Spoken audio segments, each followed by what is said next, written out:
हाल ही में बहुजन समाज पार्टी की मुखिया मायावती ने मुसलमानों को तरजीह देने की बात कही है। दरअसल मायावती ने संगठन की बैठक में कहा है कि उत्तर प्रदेश के 18 डिवीज़न में मुसलमानों को जोड़ा जाए, मतलब मुसलमान कोऑर्डिनेटर बनाया जाए दलितों के साथ साथ। और कहीं ना कहीं उन्होंने मुसलमानों से अपील की है कि अगर भारतीय जनता पार्टी को कोई हरा सकता है तो सिर्फ बहुजन समाज पार्टी हरा सकती है, अखिलेश यादव की समाजवादी पार्टी या कांग्रेस नहीं हरा सकती। इसी सिलसिले में आज हम चर्चा करेंगे। वरिष्ठ पत्रकार हैं और पश्चिमी उत्तर प्रदेश की सियासत पर पैनी नज़र रखते हैं उत्तर प्रदेश की राजीव प्रताप सैनी हमारे साथ हैं। राजीव जी, सबसे पहले आपका खोजी न्यूज़ में स्वागत है।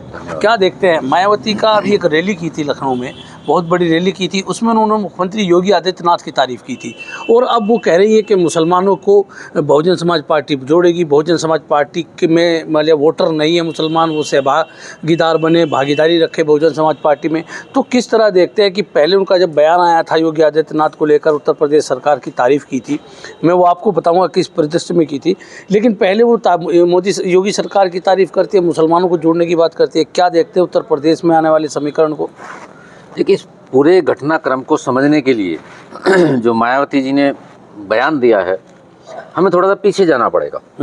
हमें 2007 में जाना पड़ेगा।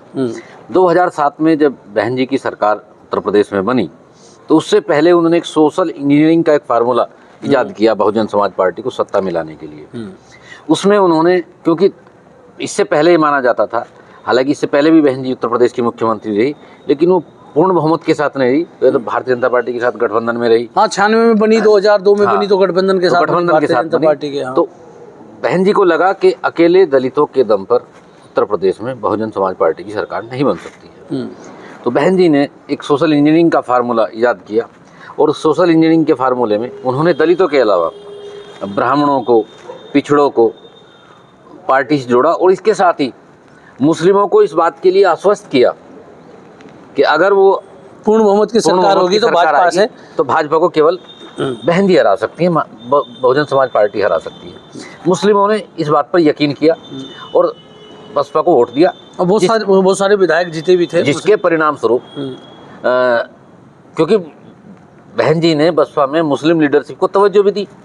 नसीमुद्दीन सिद्दीकी थे, मुनकाद अली थे, बड़े चेहरे थे और एक तरह से बहुत किंग मेकर और ताकतवर माने जाते थे बसपा में, जो कर दें सो ये दोनों। नसीमुद्दीन सिद्दीकी की दूसरे नंबर की हैसियत थी, 8 विभाग उनके पास, 8 विभाग थे।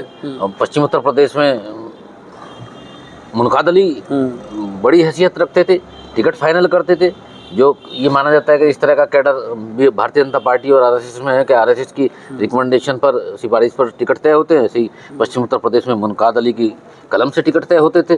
तो उस समय मुस्लिम लीडरशिप को काफ़ी तवज्जो भी दी बहन जी ने और जिसका परिणाम ये हुआ कि 2007 में उत्तर प्रदेश में बहन जी की पूर्ण बहुमत की सरकार बनी। 5 साल तक वो सरकार चली।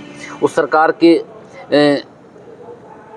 जो कार्य रहे वो कैसे रहे इस पर तो हम चर्चा नहीं कर रहे हैं, लेकिन 2012 में जब बहन जी चुनाव हारी और उत्तर प्रदेश में अखिलेश यादव की सरकार बनी पूर्ण बहुमत की, जैसे ही टीवी पर चुनावी नतीजे आए कि उत्तर प्रदेश में समाजवादी पार्टी को पूर्ण बहुमत मिल गया है, अखिलेश ने, यादव जी ने इस बात का मुस्लिमों के लिए शुक्रिया बाद में किया। इससे पहले बहन जी टीवी पर अवतरित हो गई और उन्होंने बयान दिया कि उत्तर प्रदेश के मुसलमानों ने बहुजन समाज पार्टी को वोट नहीं दिया।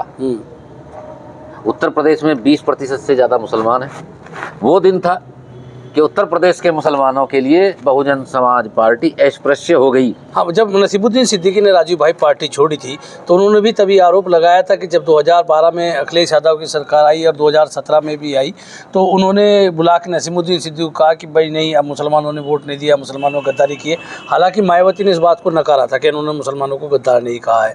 तो अब जब मेरे याद है, खूब मुझे स्मरण है, मैं तब मेन स्ट्रीम पत्रकारिता में था, मैं जहाँ काउंटिंग चल रही थी वहीं तभी मायावती जी का बयान टीवी पर आ गया था कि उन्होंने कहा कि उत्तर प्रदेश के मुसलमानों ने बहुजन समाज पार्टी के साथ धोखा किया है और उन्होंने बहुजन समाज पार्टी को वोट नहीं दिया है। इसके बाद 5 साल तक अखिलेश यादव की सरकार रही।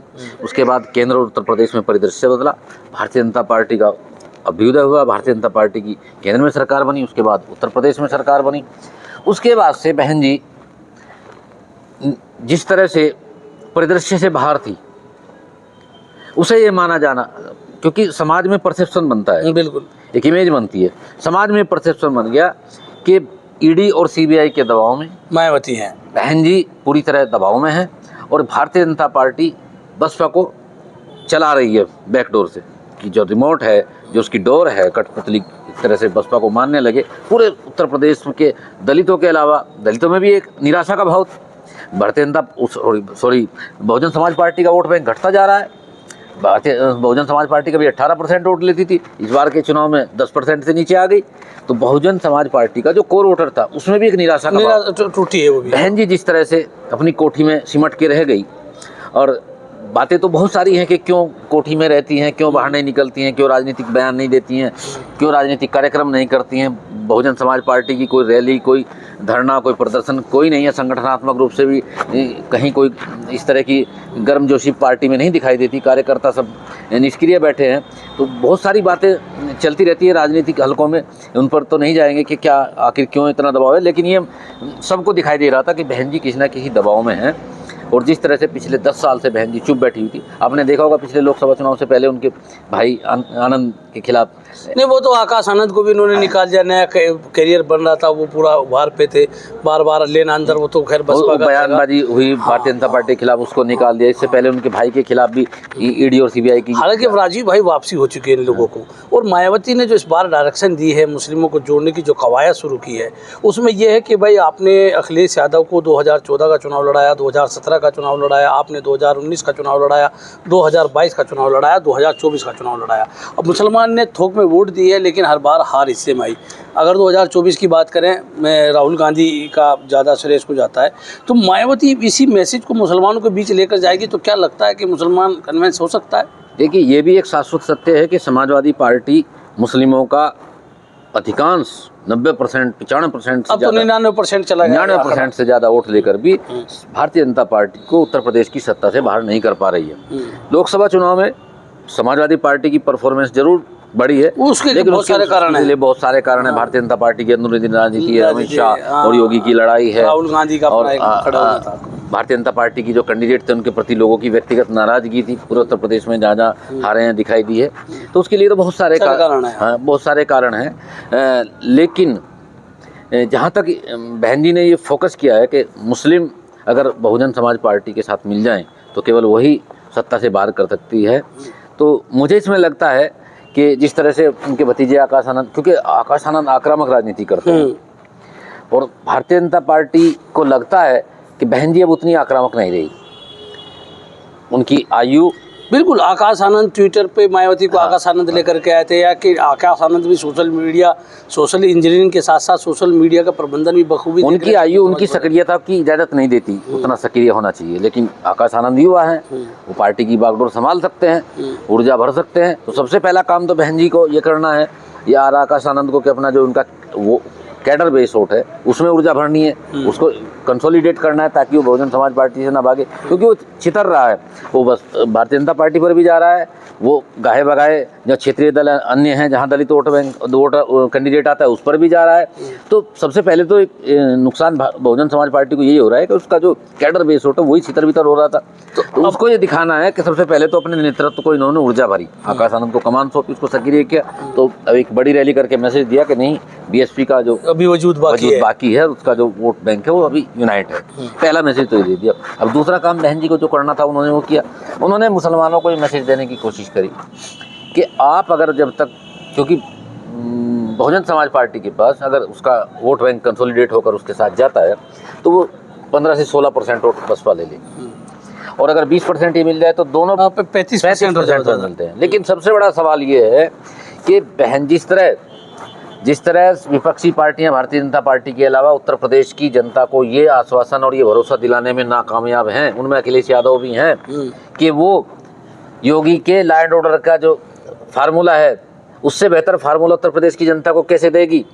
तो बहुजन समाज पार्टी और बहन जी भी मुसलमानों को ये भरोसा दिलाने किस तरह दिलाएंगी कि अगर मुसलमान उनके साथ जाता है तो वो भारतीय जनता पार्टी की बी टीम नहीं बनेगी, नहीं तो उनका ये कहना है कि जब पहले उनकी सरकार रही कहीं बुलडोजर नहीं चला, कोई ऐसी कार्रवाई नहीं हुई कि मुसलमानों के खिलाफ किसी तरह की कार्रवाई हो, मुसलमानों के खिलाफ किसी तरह का ऐसा फैसला लिया गया हो।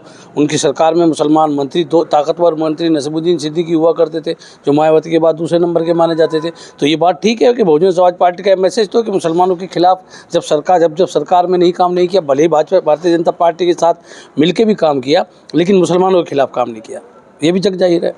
देखिए उस समय परिस्थितियाँ दूसरी थी। 2014 के बाद पूरे देश का सिनेरियो चेंज हो चुका है। 2014 से पहले दूसरा हिंदुस्तान था, 2014 के बाद दूसरा हिंदुस्तान है।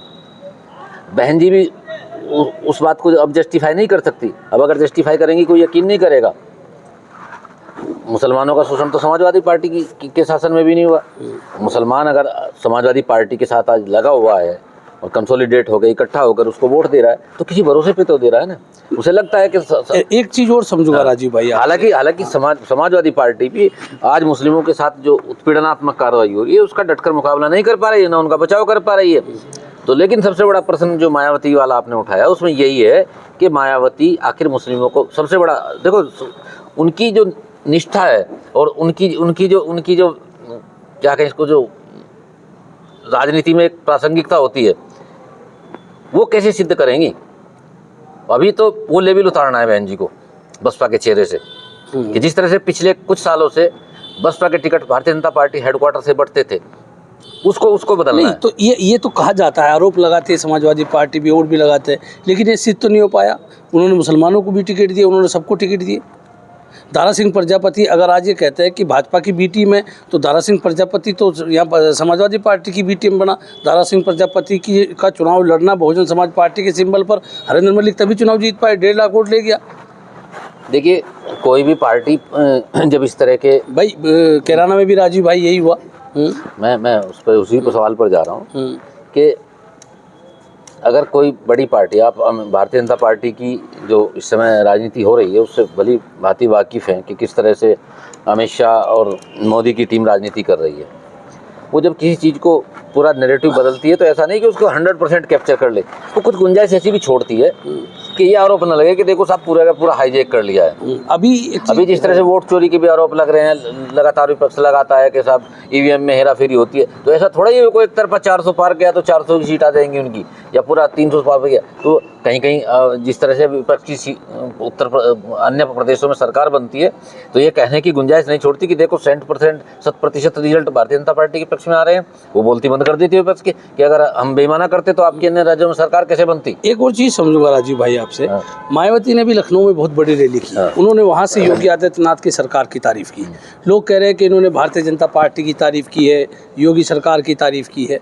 वो किस परिप्रेक्ष्य में कही, इसको कोई बताना नहीं चाहता। दरअसल मायावती ने एक चिट्ठी उत्तर प्रदेश सरकार को लिखी थी और उस चिट्ठी में लिखा था कि जो मायावती ने स्मारक बनाए थे उत्तर प्रदेश में, जो पार्क बनाए थे, जो वहाँ शुल्क वसूला जाता है, जो टिकट फीस मामूली सी है, उसका जो पैसा आता है वो उसी मद में खर्च हो, यानी उन पार्कों के रखरखाव में खर्च हो। और उन्होंने ये भी लिखा था कि बयान दिया था कि अखिलेश यादव की सरकार में ये नहीं हुआ। हालांकि अखिलेश यादव दावा करते हैं उन्होंने तमाम महापुरुषों के पार्कों को ठीक रखा।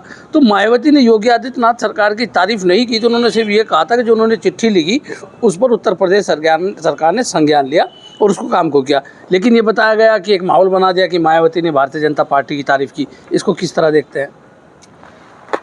अब देखिए, जिस तरह बहन जी अगर मुसलमानों को अपने पक्ष में लाने की बात करिए तो निश्चित रूप से अगर मुसलमान डाइवर्ट होता है तो उसका सीधा सीधा नुकसान समाजवादी पार्टी को है और फ़ायदा भारतीय जनता पार्टी को है। तो अगर इस तरह का माहौल बनाने में बहन जी कामयाब हो जाती हैं तो निश्चित रूप से समाजवादी पार्टी को तो दिक्कत होगी, परेशानी होगी। तो समाजवादी पार्टी तो निश्चित रूप से इस सारे कॉन्सेप्ट को तोड़कर अपना नैरेटिव सेट करना चाहेगी ना। अच्छा, एक चीज़ और राजीव भाई, आपने ये बात बता दी, बिहार में विधानसभा का चुनाव चल रहा है। तेजस्वी जिस तरह से फ्रंट फुट पर मैदान में आए हैं, अगर उत्तर प्रदेश में बिहार के नतीजे ये भी तय करेंगे कि अगर उत्तर प्रदेश में कांग्रेस और बहुजन समाज पार्टी का गठबंधन हो जाता है तो कितनी संभावना आप देखते हैं इसमें कि क्या मुसलमान इधर थोक में आ जाएगा? चूँकि कांग्रेस राहुल गांधी आ जाएंगे, तो बसपा और कांग्रेस अगर मिलती हैं तो क्या देखते हैं मुसलमानों का रुख? मैं मुसलमानों के रुख पर बात कर रहा हूँ। देखिए, आपका सवाल बहुत प्रासंगिक है, लेकिन वो इतना कल्पनाशील है कि उसका कोई परिणाम आप प्रत्यक्ष रूप में नहीं देख सकते। मैं तो संभावना नहीं, अगर ये गठबंधन तो मुसलमानों की क्या स्थिति है? संभावना है। क्या मायावती अभी से इसलिए काम कर रही है? मुसलमान कोई बहता पानी नहीं है कि जाता दिख जाएगा ये बसपा की तरफ जा रहा है। वो तब दिखेगा जब चुनाव होके रिजल्ट डिक्लेयर हो जाएगा। नहीं, मायावती क्या उसी की तैयारी कर रही है? इससे पहले अगर कांग्रेस ये परसेप्शन बना ले और इस बात का आकलन कर ले कि सब मुसलमान उसके साथ जा रहा है बसपा की, तो कांग्रेस को आने में देर नहीं लगेगी। कांग्रेस के पास भी उत्तर प्रदेश में 6 से 7% नहीं, मुसलमान आ तभी सकता है बसपा की तरफ जब कांग्रेस आएगी, उससे पहले तो बहुजन समाज पार्टी की तरफ जाएगा नहीं। देखिए, आप जो कह रहे हैं वो भी सही है, लेकिन मेरा मानना ये है कि जो लेवल बसपा पर पेवस्त है, चिपक गया, जो लेवल बसपा पर पेवस्त है कि वो भारतीय जनता पार्टी की बी टीम है, उसका रिमोट भारतीय जनता पार्टी के दिल्ली स्थित हेडक्वार्टर में है। ईडी सीबीआई जो चाहती हैं उस तरह से संचालित करती हैं। जब तक वो लेवल नहीं उतरेगा तब तक बसपा ग्रोथ नहीं करेगी उत्तर प्रदेश में। तो और अभी मुसलमान मुझे कहीं जाता भी दिखाई नहीं दे रहा है। हाँ, बात ठीक है। इतना हो सकता है कि बंटवारा हो जाए, और बंटवारा नहीं होगा। मुसलमान 2027 में बंटवारे का फायदा भारतीय जनता पार्टी उठा ले। भारतीय जनता पार्टी का प्रयास यही है कि मायावती अब जितनी एग्रेसिव होंगी, जितना ये समझिएगा कि आप एक रास्ता खोल दिया गया है। अभी तक सारे रास्ते बंद थे, एक गेट खोल दिया गया है कि बहन जी आप बसपा को इससे निकालिए, बाहर फैलिए और मुसलमानों को आकर्षित कीजिए अपनी तरफ। रास्ता स्पेस दिया है। ये स्पेस बहन जी को अपने आप नहीं मिला। अगर अपने आप मिलता तो बहन जी 10 साल से क्यों चुकती? उनकी लड़ाई तो नैसर्गिक है भारतीय जनता समाजवादी पार्टी से। समाजवादी ये तो बात जाहिर है भाई, सपा और बसपा, न समाजवादी पार्टी चाहती है बसपा मजबूत हो, न बसपा चाहेगी समाजवादी पार्टी मजबूत हो, क्योंकि जो भी एक दूसरे इससे पहले तो बहन जी भारतीय जनता पार्टी को हराने के लिए समाजवादी पार्टी से गठबंधन का एक्सपेरिमेंट कर चुकी हैं। अगर उन्हें यह होता कि साहब अकेले दम पे हराना तो तभी ये प्रयास करना चाहिए था। राजनीति की लड़ाई एक दिन में नहीं जीती जाती है, राजनीति की लड़ाई बहुत लंबी चलती है। तो अब क्या लगता है कि जिस तरह मायावती मुसलमानों को कोऑर्डिनेटर बनाने जा रही है, मुसलमानों से संवाद स्थापित करेंगे बसपा के लोग, तो उससे क्या आपको लगता है समाजवादी पार्टी छोड़ देगा, मुसलमान चला जाएगा मायावती की तरफ? नहीं, मुझे इसकी संभावना बहुत कम लग रही है। हाँ, टूटन हो सकती है। भाई देखिए, जो कोई नेता, अगर कोई स्थानीय नेता भी होता है तो उसके साथ भी 100-200 वोट तो लगी होती हैं, उसके परिवार कुटुंब की वोट भी लगी होती हैं। अगर अपनी पार्टी में बसपा जो है मुस्लिमों को पदाधिकारी बनाती है, अभी हालांकि शमसुद्दीन राय को पार्टी से निकाल दिया गया, लेकिन अब उन्होंने कहा कि हर जो डिवीजन है, 18 डिवीजन है उत्तर प्रदेश में, कि हर डिवीजन पे एक कोऑर्डिनेटर बनाएगा मुसलमान को। लेकिन बसपा में पद पाने का एक फार्मूला ये भी है कि वो कलेक्शन देखा जाता है कि वहाँ कलेक्शन कौन कितना मजबूती से कर रहा है, कौन कितने कैंडिडेटों को पकड़ के ला रहा है ज़्यादा पैसे वालों को। तो ये थे राजीव प्रताप सिंह, जिनसे हमने बात की। दरअसल मायावती ने जो मुस्लिम कोऑर्डिनेटर 18 डिवीज़न में बनाने का ऐलान किया है, मुसलमानों से संवाद स्थापित करने की बात कही है, वो कितनी कारगर साबित होगी। राजीव प्रताप सिंह ने ये बताया कि भारतीय जनता पार्टी की मुस्लिम वोटों में बंटवारा करके वो भारतीय जनता पार्टी को भी सीधा नुकसान पहुँचा सकती है। लेकिन एक समीकरण उत्तर प्रदेश में ये भी है कि क्या बसपा, हालांकि कांग्रेस पर हमलावर लगातार बहुजन समाज पार्टी रहती है, मायावती रहती हैं, लेकिन अगर सपा बसपा गठबंधन होता है तो उत्तर प्रदेश का परिदृश्य क्या होगा? मायावती जो मुसलमानों में काम करने की कोशिश कर रही हैं, क्या उसका भी एक असर देखने को मिल सकता है? आज की चर्चा में बस इतना ही। मैं राशिद अली हूँ और आप हमारा चैनल खोजी न्यूज़ देख रहे हैं। आपसे अनुरोध है कि आप हमारे चैनल खोजी न्यूज़ को सब्सक्राइब करें, कमेंट बॉक्स में कमेंट जरूर करें और लाइक भी करना ना भूलें। धन्यवाद।